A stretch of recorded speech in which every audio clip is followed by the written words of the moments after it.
Welcome to On the Beat, everyone. I'm over here with Dr. Griffin from Griffin Center for Cosmetic Surgery, and today we're talking about a conversation that I know is out there in the news, it's out there in every reality show, and we're talking about facelifts. How are you, my friend? I'm fine, thank you. Okay, let's have that conversation about, we don't always want to know, facelifts.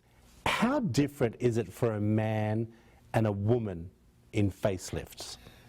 Well, they're quite different. Yeah. Men, I personally do not feel look as well with a facelift as women do. I hear you on that. And men, I focus more on the neck. Yeah.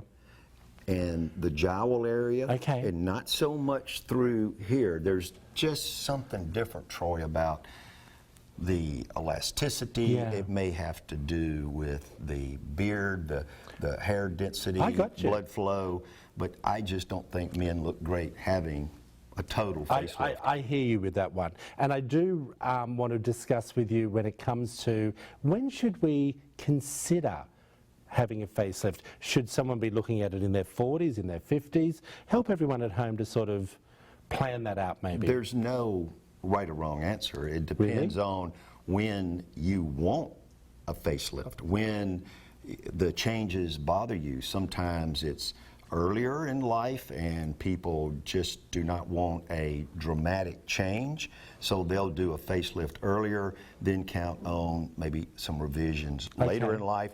Others wait until they need a more drastic procedure. I got you. Well, we're looking at some before and after shots while we're doing the conversation. But how has it changed over the years? Back in the day, they were pulled so tight. What do you like to see in a result of a facelift? Well, I want a natural look. Okay. I don't want someone to look like they stepped out of a wind tunnel. Yes. And also, they last longer now. And we don't have to pull things as tight because a natural looking facelift lasts just as long as a facelift where the tissues have been pulled very tightly. Really? Yes, because now we don't just deal with skin. We actually go in underneath and take out some of the tissue and then suture that back together. It all up. Then lay the skin passively over.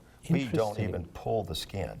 Where do we now do the stitches? Because there was a lot of conversation we used to do around the ear, up above the eye area. Well, now, years ago, if someone needed something in this area due to the brow sinking or becoming ptotic, then we would make an incision way up into the hair. But now the incision is well within the hairline. It doesn't extend up. We don't change the hairline position. We hug the ear, come around the back of the ear, and then into the hair.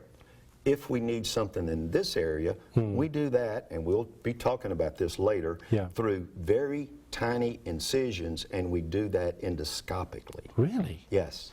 Okay, who's not a good candidate for a facelift? Someone who has serious medical problems that the anesthesia would not be a decent risk for them, and also the patient who smokes. Okay. They would need to stop 3 weeks before and 3 weeks after. Is it ever too late to consider a facelift? Never. Okay. As long as you're healthy. And have the conversation with someone like you. Absolutely. That's what we like. Thanks, absolutely. Buddy. You're great. We really appreciate your knowledge. Can't hang up, everyone. Dr. Griffin all that information is up on the screen. Griffin Center for Cosmetic Surgery. And today we were talking all about facelifts. I love it. Back after this short break.